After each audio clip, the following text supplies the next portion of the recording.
তো বন্ধুরা, এই যে চিকেন কষা হয়ে গেছে। তো চিকেন কষা আর সাথে গরম গরম ভাত নিয়ে বসে পড়েছি, এখন খাবো। কি খাবে তুমি? টক দই। টক দইয়ের নাম জানো তুমি? উমরা টক দই কোনটা? এই যে এটা, না, এটা টক দই। এটা টক দই। আর এটা কি? টক দই। শোন, আমার আম্মু আজকে কি রান্না করবো? ও মাই গড! শোন, আমার আম্মু চিকেন কষা রান্না করবো। তাহলে শোন, আমার আম্মু কি রান্না করবে? সোনামার আম্মু আজকে চিকেন কষা রান্না করবে। সোনামা চিকেন কষা খাবে। তাহলে এর আগে তো খাচ্ছিলাম চিকেন বিরিয়ানি, আজকে তাহলে কি করবে? চিকেন কষা। হ্যাঁ, চিকেন কষা। সেই স্বাদ না? সেই স্বাদ। তাহলে তাড়াতাড়ি রান্না করো। তাড়াতাড়ি রান্না করার জন্যই তো ওই যে পেঁয়াজ মরিচ এগুলা কেটে নিতেছি। যেহেতু রান্না করবেই, তো তাড়াতাড়ি খাওয়াই ভালো। তাড়াতাড়ি রান্না করো, দুপুরের আগে শেষ করবে রান্না। দুপুরের আগে শেষ হবে। ভাত রাইস কুকারে বসিয়ে দিয়েছি, আর এই জায়গায় এই যে পেঁয়াজ মরিচ কেটে নিচ্ছি। তো মরিচগুলো আমার কাটা শেষ। আসসালামু আলাইকুম বন্ধুরা, আশা করি আপনারা অনেক ভালো আছেন। তো আপনাদের দয়ায় আল্লাহর রহমতে আমরাও অনেক ভালো আছি। তো আজকে আমি চিকেন কষা রান্না করব। তো তার জন্য এখানে যে পেঁয়াজ কাঁচা মরিচ নিয়েছি, তো মরিচ আমি এই যে কেটে নিলাম, পেঁয়াজগুলোও কেটে নেব।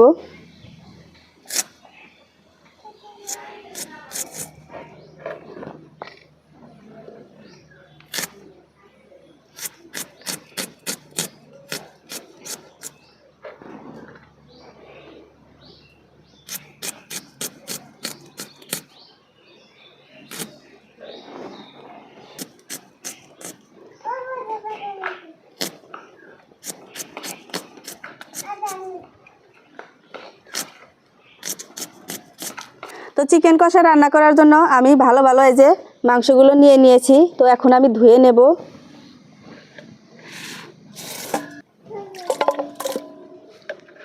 তো এই যে পানি দিয়ে দিলাম।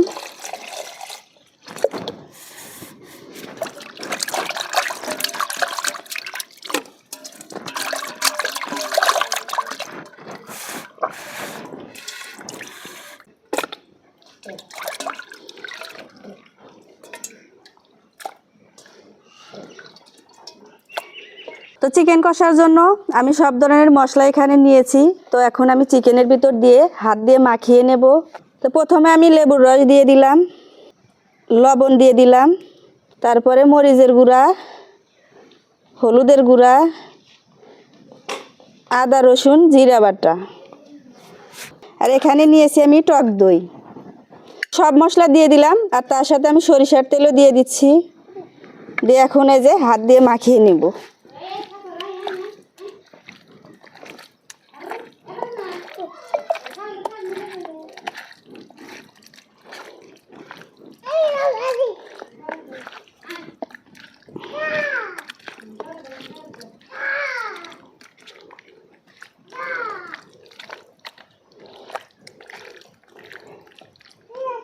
তো মাংসগুলো আমি ভালোভাবে হাত দিয়ে মাখিয়ে নিলাম, মাখানো আমার শেষ।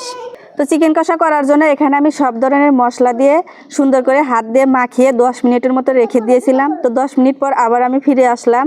এসে যে চুলায় জাল ধরিয়ে দিয়েছি, কড়াইও বসিয়ে দিয়েছি। এখন এই যে কড়াইতে আমি তেল দিয়ে দেব। এখানে আমি 2টো তেজপাতা, এলাচ আর দারচিনি দিয়ে দিলাম। তার সাথে এই যে গোটা জিরা দিয়ে দিলাম। পেঁয়াজ কাঁচামরিচ কেটে রেখেছিলাম দিয়ে দিলাম।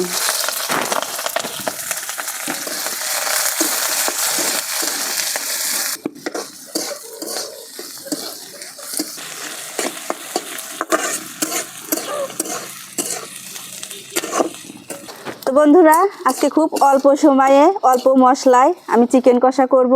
অবশ্যই আপনারা দেখবেন। দেখেন কত সুন্দর করে এই যে মাখিয়ে নিয়েছিলাম। পেঁয়াজগুলো ভাজা হয়ে গেছে, এখন আমি কড়াইতে দিয়ে দেব।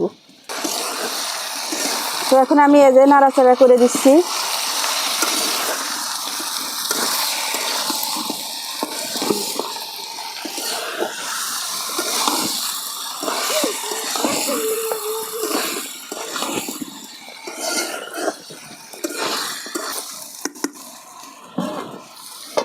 তো তো ঢাকনা দিয়ে এইভাবে আমি কিছুক্ষণ জাল করে নেব, একটু পর পর নাড়াচাড়া করে ভেজে নেব।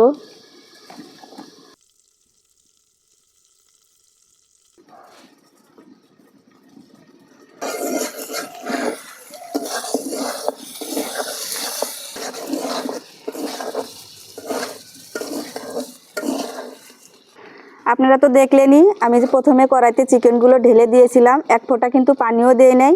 মনে হয় 5 মিনিটের মতো আমি এইভাবে জাল করলাম, একটু পর পর ঢাকনা তুলে এইভাবে নাড়াচাড়া করে নিয়েছি। এখন এই যে দেখেন চিকেনগুলো আমার ভাজা ভাজা হয়ে গেছে। এখন আমি পরিমাণ মতো ঝোল দিয়ে দেব।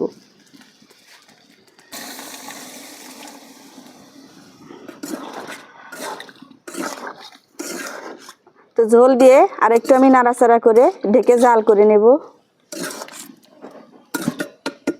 তো ঢাকনা দিয়ে ঢেকে দিলাম, এইভাবে আমি 10 মিনিটের মতো জাল করে নেব।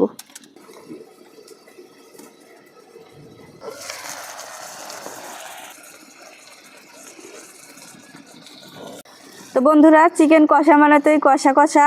তো দেখেন অল্প পরিমাণে একটু একটু গা মাখা ঝোল আছে। তো এখন আমার চিকেন কষাটা হয়ে এসেছে, আর এখানে আমি গরম মশলাটা ছড়িয়ে দেব, দিয়ে একটু নাড়াচাড়া করে নামিয়ে নেব।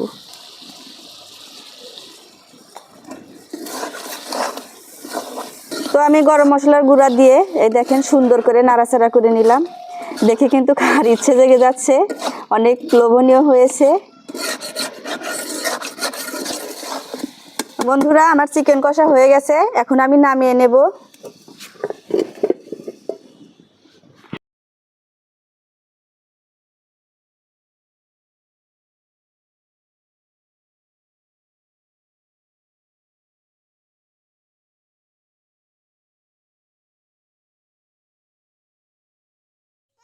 তো বন্ধুরা, এই যে চিকেন কষা হয়ে গেছে। তো চিকেন কষা আর সাথে গরম গরম ভাত নিয়ে বসে পড়েছি, এখন খাবো। তো বন্ধুরা, অসাধারণ হয়েছে, খুবই মজা হয়েছে। তো অল্প সময়ে অল্প মশলা দিয়ে আমি এত সুন্দর করে চিকেন কষা করেছি, আমার কাছে তো খুবই মজা হয়েছে। তো আপনারা বাড়িতে এভাবে চেষ্টা করবেন। তো বন্ধুরা, আজকের মতো আমাদের ভিডিও এখানেই শেষ। দেখা হবে আগামী ভিডিওতে। যদি আমাদের ভিডিওগুলো আপনাদের কাছে ভালো লাগে তাহলে লাইক, কমেন্ট, শেয়ার ও সাবস্ক্রাইব করে আমাদের পাশে থাকবেন। ধন্যবাদ সবাইকে, ভালো থাকবেন, সুস্থ থাকবেন, আল্লাহ হাফিজ।